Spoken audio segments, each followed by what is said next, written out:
This is All the Rage with Paige. I'm Paige. This is episode 3. You guys, consistency. I'm killing.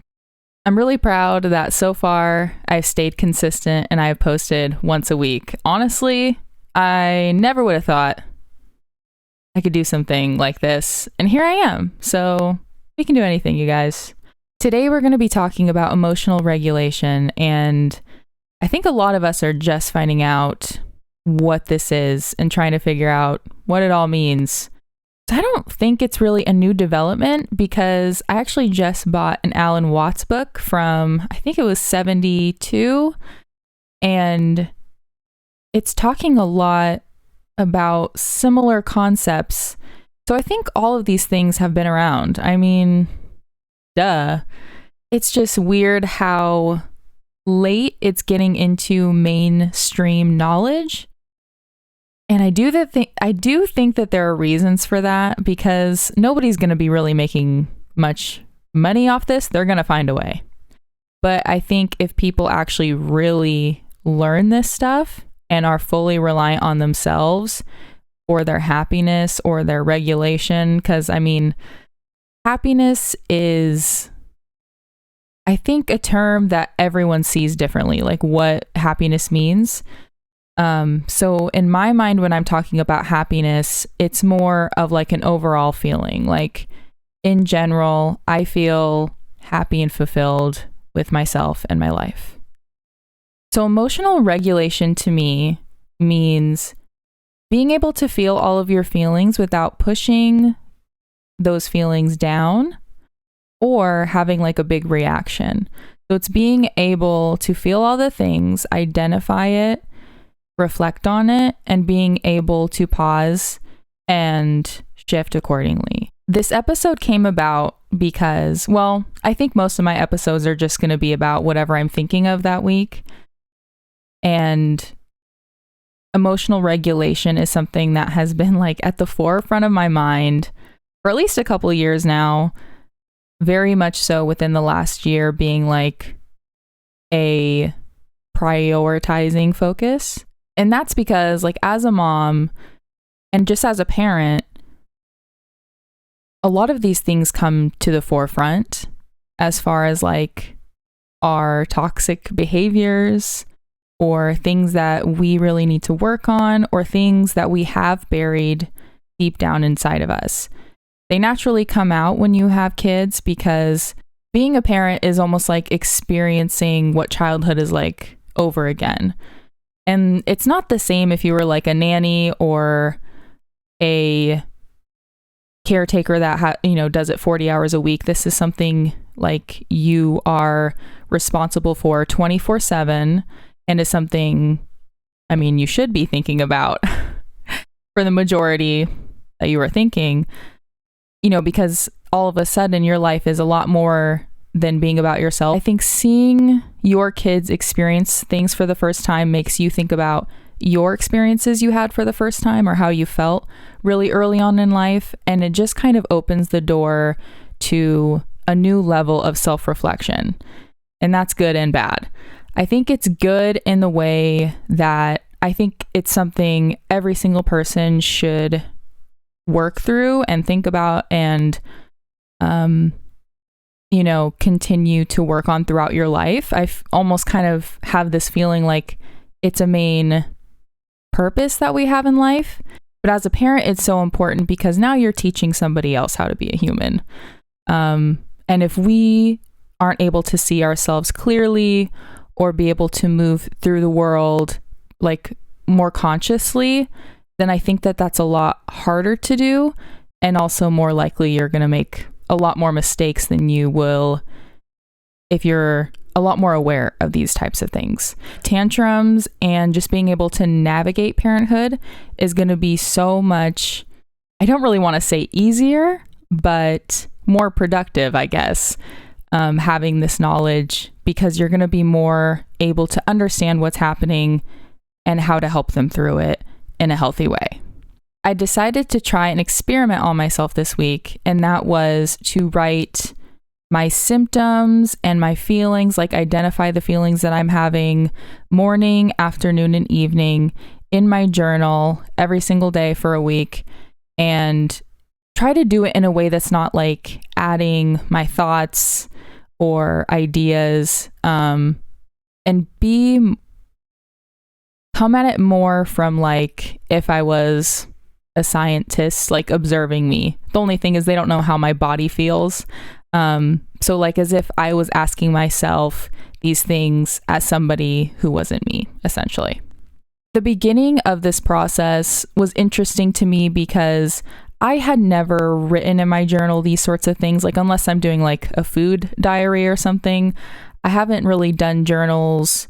I haven't really done journal writing where I'm not just like completely bursting my heart open and saying all of the things. So it was interesting for me to come at this without as much of the emotional aspect, because I am somebody who is very emotional and very tapped into that side of me. So it was kind of cool to tap into that other side and think of it a little bit more analytically. I think that's the right word. And something interesting I realized straight from the gate was that my mind and my body were not in harmony. I was having a lot of symptoms that I think I've known in the past to be triggered by my anxiety. And anxiety is something that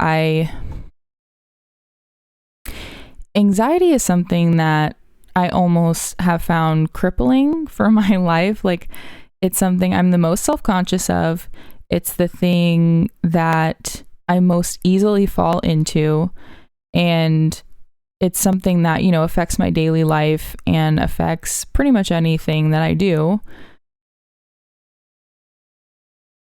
And I know it's so common, but when you do have like severe anxiety, it's something that feels so isolating and like you almost can't seem to like control it or even really understand sometimes where it comes from. So I noticed that I felt mentally calm, but my body was not vibing. My stomach was like gurgling and bubbling. I was, you know, having this like weird headache. I couldn't tell if it was a headache or a migraine. I'm actually going to go back and see. Oh, I immediately started noticing that I was having cold sweats. And I used to think that this happened to me if I woke up drinking too much caffeine in the morning. So when I started noticing this pattern of the cold sweats and that I was feeling anxious, but my mind felt calm, I was like, well, probably caffeine, right? So I stopped drinking my coffee first thing in the morning.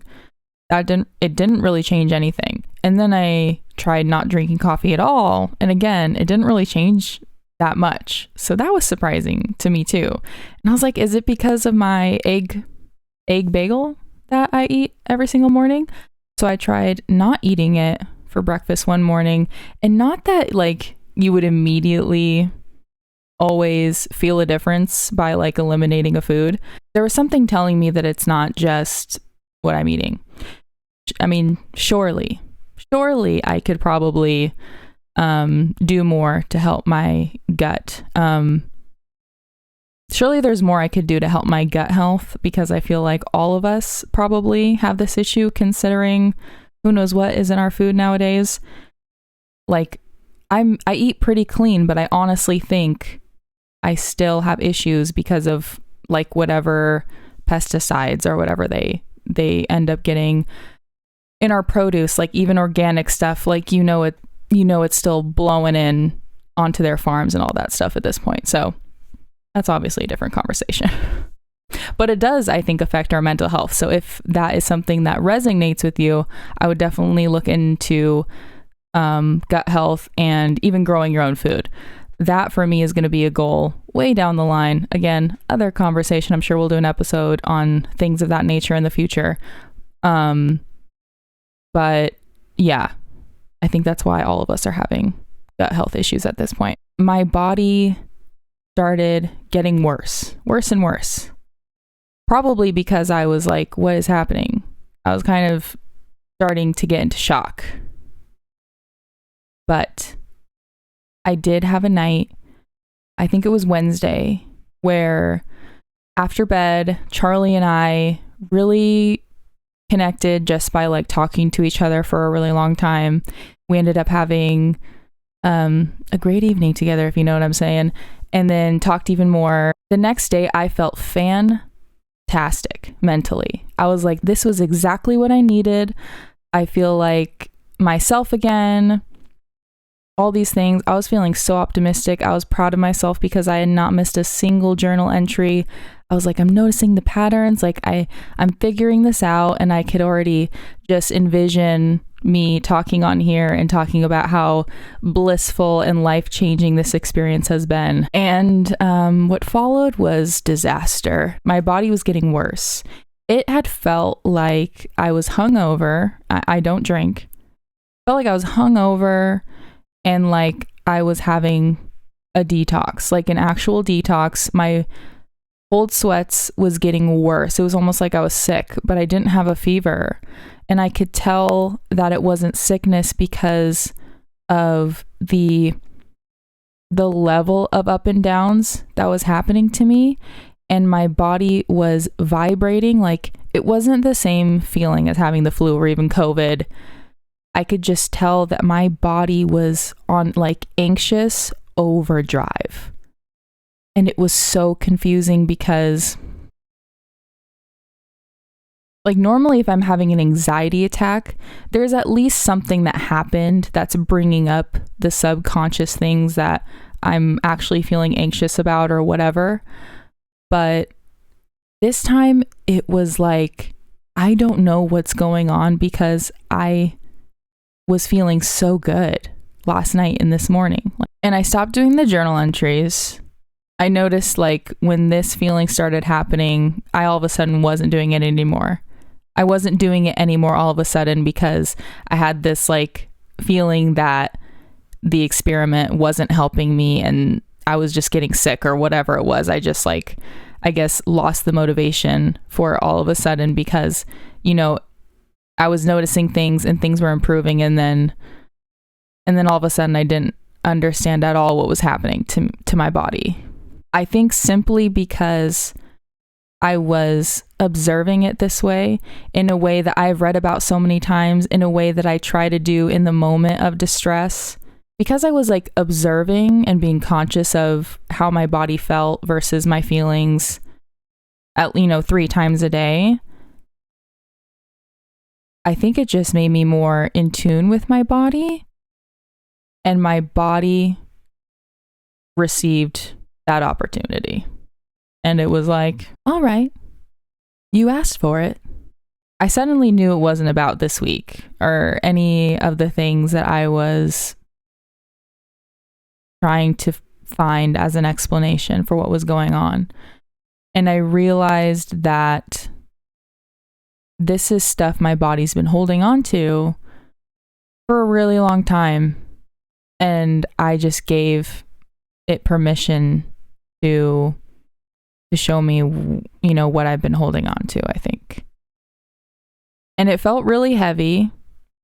I don't know if there's ever a time we're ready because I don't know. I think there's a part of me that feels, I don't know if shame's the right word. Maybe it's more like embarrassed that I think about myself psychologically it's almost like an obsession of mine. I think a lot of us can relate to that sort of feeling. Like a lot of us want to understand why we are the way we are or what the meaning of our life is and all of these things, or why people in our life act the way they do towards us and why we act the way we do towards others. And I think it feels a little embarrassing to think, oh, I'm not over something that happened a long time ago, or oh, I'm not over something that I thought I worked through a million times before.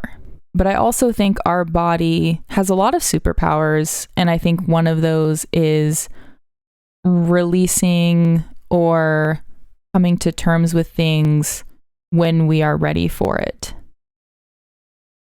So I tried to surrender to it, but it felt like that wasn't okay because I am a mom and I'm taking care of my kids. So I realized it was my inner child stuff, and that is something I have been working through for the past year, like very intensely. And to be honest, I am like sick of thinking about it at this point. I'm sick of talking to my husband and my friends about it at this point. I'm sick of feeling angry at people that I really love at this point. The ups and downs, and mostly the downs, are just almost unbearable. And I think a lot of that has to do with, I think a lot of us, like, our bodies teach us to freeze or disassociate and all of those things like that. So it's really hard to stay in that space and let yourself go there. And I think that's something that I realized is, even though I touch on it constantly, I'm not fully going there for myself and fully accepting how I feel, or not just accepting how I feel, but further not making any outside excuses, taking everybody else outside of the picture and solely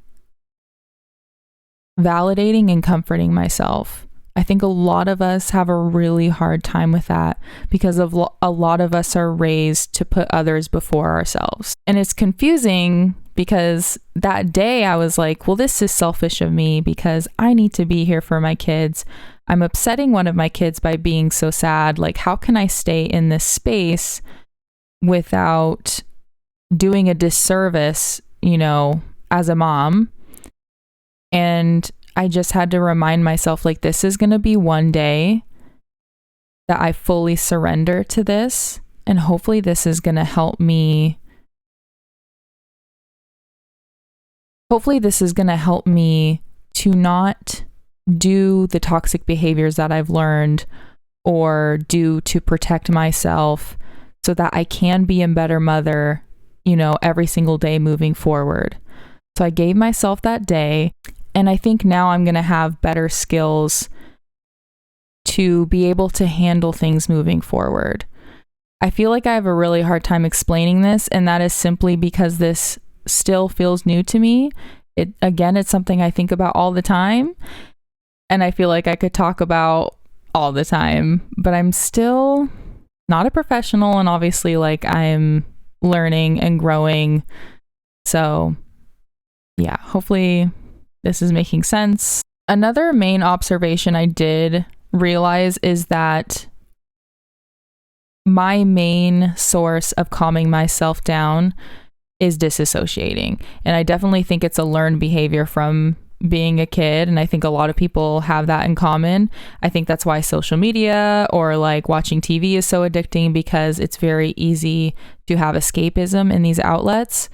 And the problem with that is, I think one of the biggest keys to life and relationships and self-care and all of these things is, and emotional regulation, is being present. And obviously escapism is the opposite of that. And it's not that there isn't a time and place for these things, but I do realize that there is a pattern of, like, the more I dissociate, the more anxiety I allow in myself, and don't work through properly. So I feel like, your body just kind of like holds on to that. I'm a lot more reactive if I snap out of the dissociation, because it's like, one of my kids needs me or whatever it is. And it's like I'm wanting to be so zoned in on the dissociation to just avoid whatever it is, that I will, raise my voice or snap, or my mood just completely goes the wrong direction and everything like that.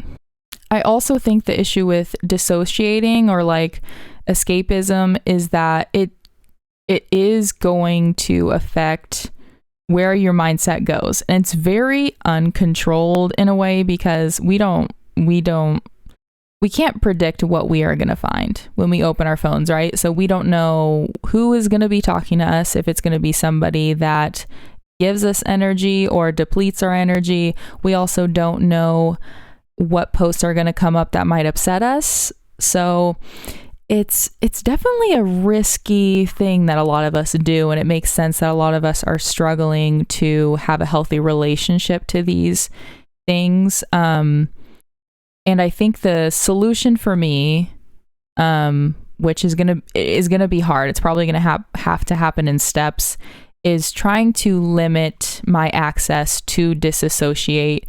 And that mainly is gonna be, having my phone somewhere else, or have app limits on, which I've tried app limits so many times and it just never ends up working out. So I just almost feel like that's just not really going to work for me. Like, I'm going to need to have my phone physically away from me, or I'm just going to say ignore limit. I do feel like I'm a little bit off my game, so I'm not in like the most clear headspace this week. So I really apologize. Why do I need to apologize? I don't need to apologize. If you're still here, I love you and appreciate you. All right, let's move on. So I'm going to go over the poll questions and we'll see where the conversation ends up. All right. The first question was, do you emotionally regulate well? And 56% of you said, honestly, it's hard. 17% said most of the time you regulate well. I feel like that's kind of what I would have expected. I feel like 56% seems pretty accurate in like day-to-day life as far as who I see kind of acting out, or projecting, or being critical or judgy and things like that. I would say that that's probably like a pretty accurate number there. 17% of you regulate well most of the time. I cannot tell you how jealous I am of that, to be quite honest. The second question was, when did you learn about regulating your emotions? And this was very interesting because 76% said just now as an adult. And it's making me wonder, like, is it because it's so like new? Like, is this new information as far as like in a broad scope? Like, is this new information overall? Not that it hasn't been known, but just as widespread as it is now. I'm wondering if that's the main reason. But only 10% of you said that your parents taught you. And this made me feel so sad, but also a little bit better knowing that 90% of us are kind of in the same boat right now. And it also gives me hope, because that does make me realize that I do think that there is going to be such a major shift in the parenting styles that we are going to be seeing. And I am very excited to see how much more emotionally mature people are going to become because of this. That honestly excites me to like no end. I feel like emotional regulation would be the solution to so many problems when it comes to humans in general. Like, I feel like the biggest reason that a lot of people are angry, or I feel like a lot of negative traits that people have in general have to do with not being able to regulate your emotions or identify your emotions. All of these things, feeling like you need to keep your emotions deep down. Like, men especially, I feel like it's so important, because if they were able to tap into their sensitive side and be able to express and identify their feelings, can you imagine? I asked if you think about / identify your emotions. 67% said, I think about it, but still have a hard time regulating. if this is not me and pretty much anyone close into my life. I almost think that percentage most likely is more. But also, I do think some people don't think about it as much, which is so interesting. I'm assuming that personality would be somebody that doesn't think feelings are a good thing, which I feel like would be a very small percentage of people. But I do think it's a lot more common with like older generations because, I mean, we were definitely taught that emotions are bad and weak and all those things, right? Which is bullshit. It's a lot easier to just be like, I don't care, versus like figuring out why you do, looking at yourself and realizing like, this is about me, not the other person, and being able to meet yourself with compassion and meet other people with compassion. That's a lot easier than being like, well, I don't care. I'm not going to think about it ever again, or I'm never going to talk to you ever again. And I'm never going to face what my responsibility was in this situation. I would definitely say that would be easier in the moment, but harder down the line, because then again, it's just like it's sticking in your subconscious and is probably going to come out again and again and again until you face it a little more. I think one of my struggles with doing this podcast is I like have shallow breath, which is also a thing I noticed is breathing techniques are so much more important than I think we give credit for. It seems so silly and so simple. And I'm realizing a lot of answers for a lot of things are pretty simple when it comes down to it. It's just really hard to implement and to practice in real life because we've been taught pretty much to do the opposite. I asked what method helps you the most. This was interesting because it was seriously an equal split between all the methods that I put down. However, only 14% said that you use creative outlets. And it made me think about something because of starting this podcast, and I also have been getting into reading for fun again, is I've realized how important hobbies are. And not only that, but tapping into your inner child in a way where you think about what things was I doing when I was a child that, gave me joy, and kind of going back to those things and seeing if that's the hobby you would desire. And I bring up the reading one for me because I feel like a lot of people who don't have hobbies as an adult kind of look back and they're like, well, I didn't really have a hobby as a kid.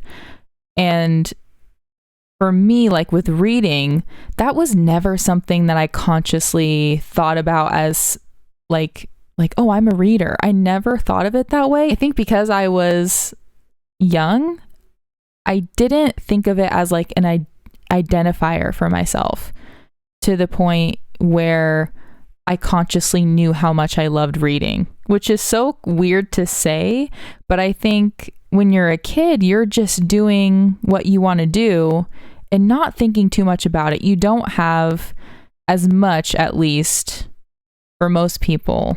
I guess it depends on the family that you're raised in, but like when you're playing as a kid, there's not always this thing looming over of like, well, what am I going to get out of this? Where is this fitting into my fantasy of who I'm going to become one day? And I think that's why, especially right now with like this culture of social media influence and entrepreneurship and all these things, is I think a lot of us feel a pressure that any of our extra time, if we're not like really relaxing, if our hobby needs to be something that like is eventually going to turn into a business or is going to help us in our career in some way, or I do feel like that's something that's looming over a lot of our heads.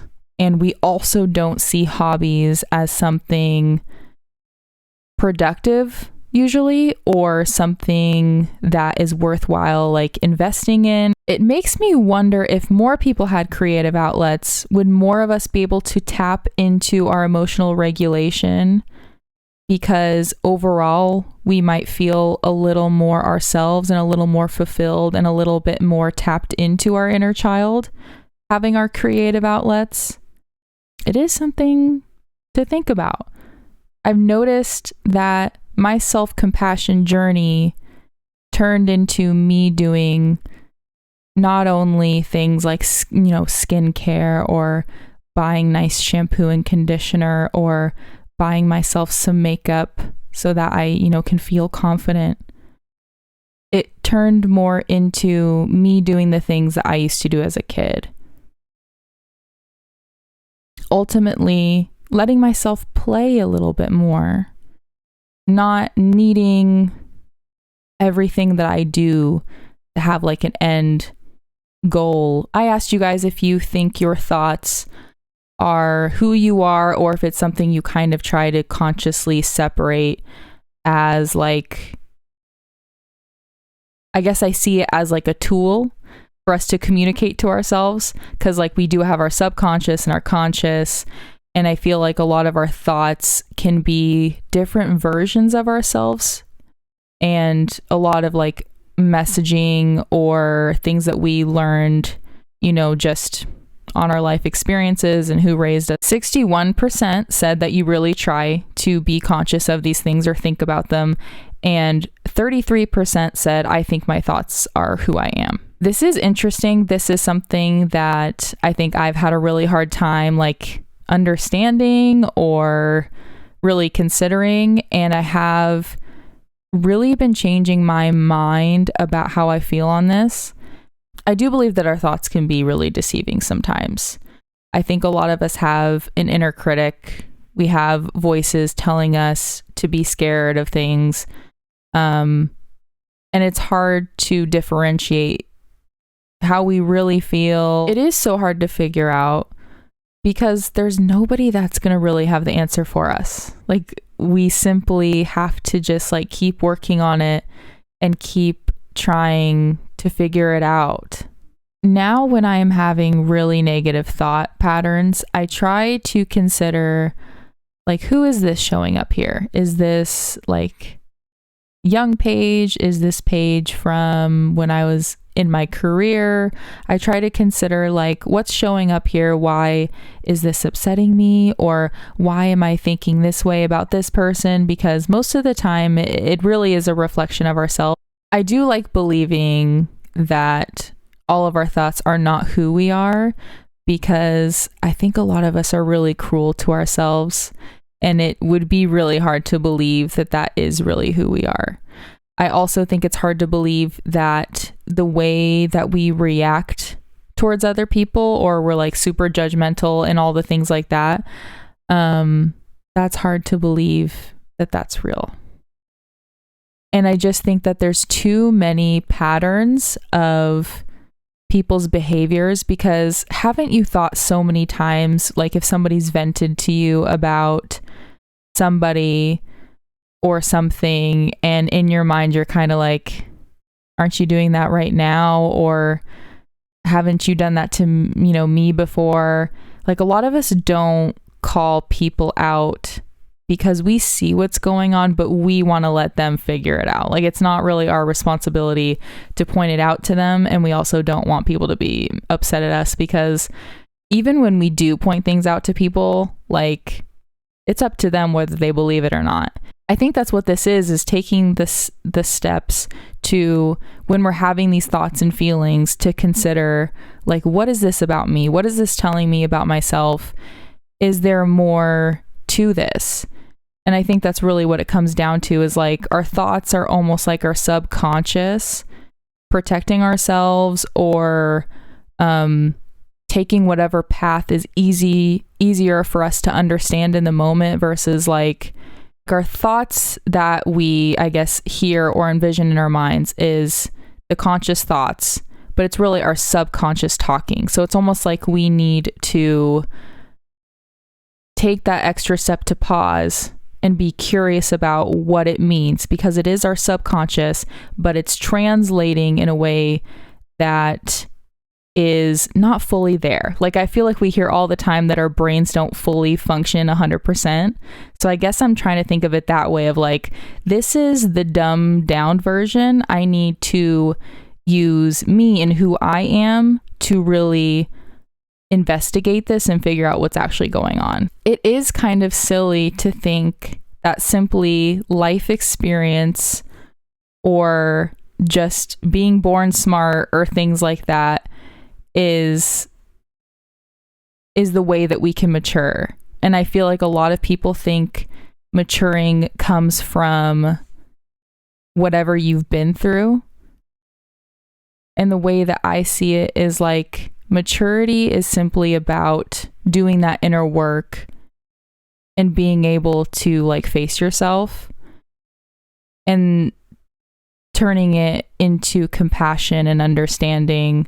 And I think once we do that to ourselves, it really just translates to the world around us. All right, I asked, do you catch yourself when you have those projections or thoughts that aren't exactly like what you truly feel and things like that? And 56% of you said, I usually do soon afterwards. And that is definitely me as well.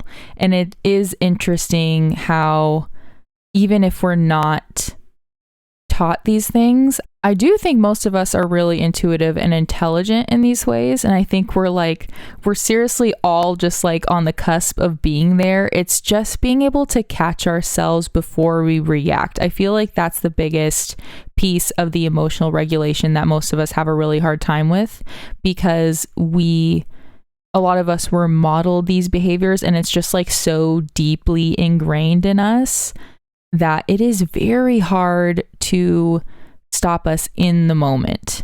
It's almost like a spasm. It's like, I get triggered and this is what happens. And this is just the pattern that I've had over and over and over again.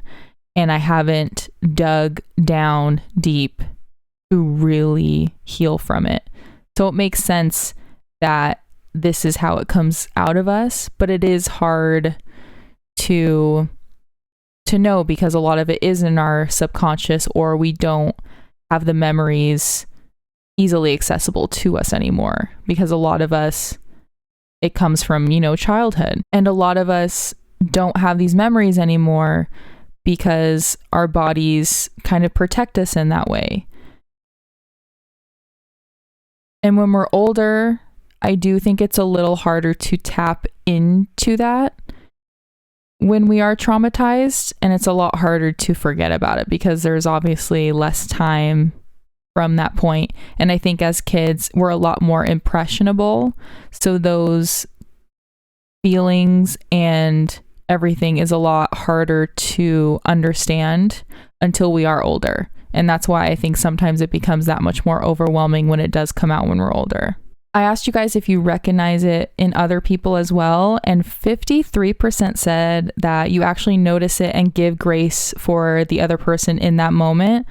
I love that so much, and it's like, why can't we do that for ourselves? It's so interesting how we can see it in other people so much easier, and it does make me wonder, like, is there a way that we can just tap into that for ourselves, and what does that look like?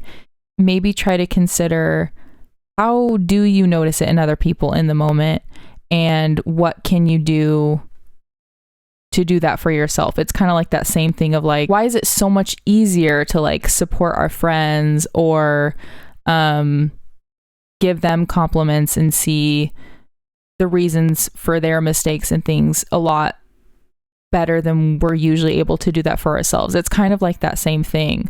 I wonder if thinking about it that way might help some of you. 32% said that you notice it after the fact and it helps you understand that person more. And I think I definitely would be in that category. And I think it makes sense because I'm that same way for myself. So it's like, I think I'm getting closer.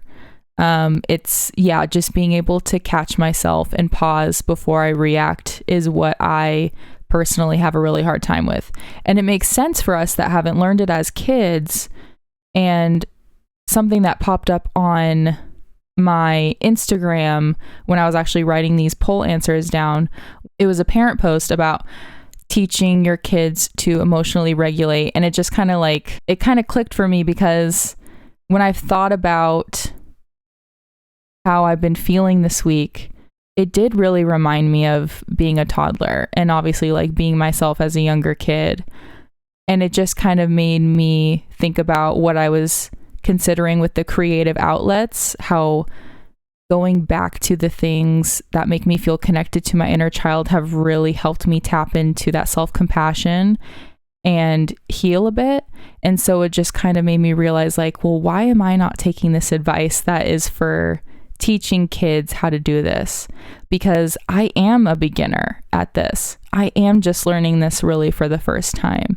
So I think it makes sense that I would need to start at this level. So I thought I would share some of these techniques, and they actually do it by age ranges. And this is from the Mom Psychologist on Instagram. The first few are for ages 2 to 3. So the way that I see this is like to start with these things, and then to move towards what she shares is for ages 4 to 6. So I'm just going to share some of these. For ages 2 to 3, it's deep breathing, dancing, just taking a break, labeling your feelings, and play. I love these ideas so much. I think it definitely makes sense as far as like with kids to do these things. They're like easily accessible. You can do them like immediately. I think doing things like this would help us be able to take that pause. I think a lot of the ideas that I've had, like I've been implementing daily, I've been calling them checkpoints, where I just like check in with myself. But I'm realizing that that's still not going to prevent me from having triggers or things that make me want to react, right? Because when I do that, it's like I'm already in the heat of the moment, and a lot of times I'm not able to go to that checkpoint. So the checkpoints are great. I think it's a great tool to have things like that, but I think I'm still needing to work on how do I take that pause. So I think I'm probably going to look into some breathing techniques. I didn't look any up, and I don't really want to do a breathing technique on here, but I think that would be something very helpful. I've heard of tapping as well. Also, I've been trying to do cold showers recently. I've only done it a few times, so I don't really feel like I can speak on it yet.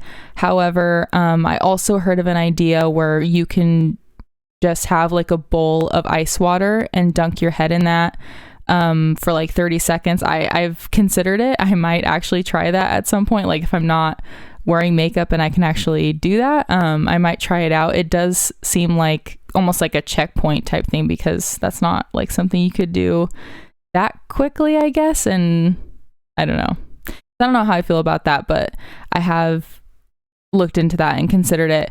But also I do have an ice roller in my freezer, so that could be something that I'm like, okay, wait, I need to do my ice roller. We could even try like that thing where you force yourself to smile and it like gives you whatever those feelings are in your brain temporarily. Kind of doing things like that. I need to find certain things that help me, something that I can do immediately and I can do without needing to go somewhere or get something, etc.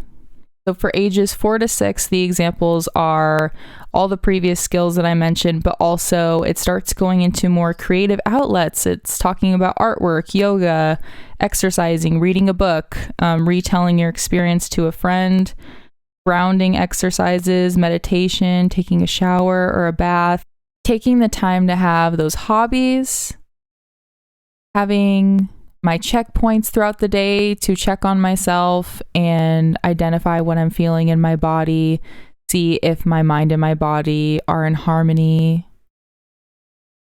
Practicing techniques, I think I need to practice these techniques outside of emotional turmoil, so that when I am really upset, it's going to be easier for me to get into that exercise.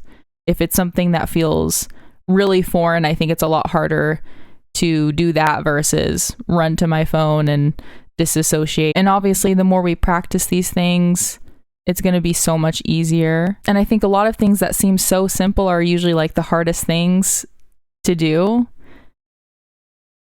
And so that big key there is giving ourselves compassion and grace throughout this process. We all struggle with it. We all have inner child stuff. We all have emotions. We all project. If a lot of us take away a lot of like shame that we feel as far as being vulnerable or emotional goes, I think that's going to be really helpful as well. I think the more we all play in general in life, I think we're going to see a shift in happiness and love amongst people. I honestly think doing these things and having really important conversations with my family members is going to make our family a safe space that none of us have really felt, which is kind of crazy. I never think it's too late to learn these things. I think these are things that we all need to learn and is going to be work that we do have for the rest of our lives. But I think the sooner that we understand ourselves, not only the more fulfilled we are going to be, but the more strong our bond to ourselves and to our relationships are going to be, the more we're going to be able to set everyone up, including ourselves, for success, whatever that means to each one of us. The more we're all going to feel understood and heard and understood. Did I say that already? I just feel like this is so important.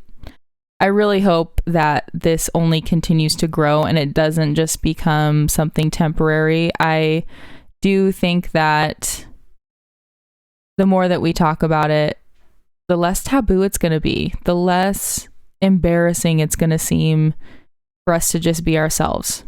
Isn't that what we all want, really? And to feel loved for being who we are and to love our kids for them being themselves. The only reason we're so critical of one another is because we're so critical of ourselves and we don't think people are going to love us unless we're not ourselves. It's a weird cycle. But I don't know. It's still hard. No matter what, it's still hard.